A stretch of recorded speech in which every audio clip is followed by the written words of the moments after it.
dhaga kale wararka kale ban gudaha aan usii galna saaxiibayaal maanta akhbaar weyn ayaa jirtay filimkii Kingi oo Sheeruqan hogaamiyaha ka ahay waxaa lagu soo daray lamaantiisa aan kala dhicin saaxiibayaal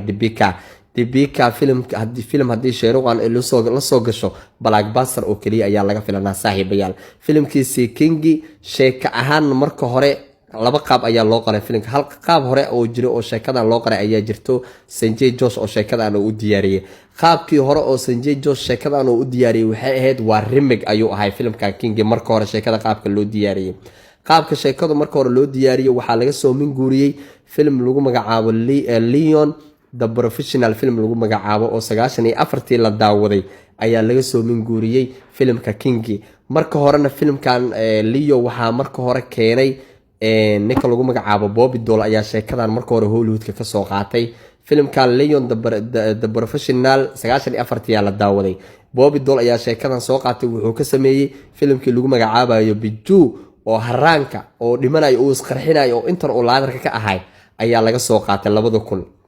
marka ninkii Sanjay Josh ahay ayaa hadana sheekada mar labaad soo qaatay wuxuu rabay in uu Kingi filmka lagu magacaabo oo ka dhigo Sheeruqan gangiisar oo ka dhigo gabadhiisa Sohana Khan oo ka dhigo baalkii gabadhiisa si filmkan macnaha awood dheeri loogu sameeyo laakiin waxa soo dhan waxa beenta yiri oo yiri wax remig leeyahay aniga ma rabo ninka lagu magacaabo Siddhartha Anand maadaama filmkaas Siddhartha Anand oo la wareegay oo director oo ka yahay sheekadii oo marka wax ka bedelay meeshii gangiisarka uu ka ahay Sheeruqan gabadhiisana ay ku mataleysay Sohana Khan oo arrinka uu saas u ahay hadda doorka waxaa lagu soo daray gabadha lagu magacaabo Dibika ayaa waxaa laga dhigay jaceylka hore ee Sheeruqan ayaa laga dhigay oo Sohana Khan ay hooyo u noqonay halka Sheeruqan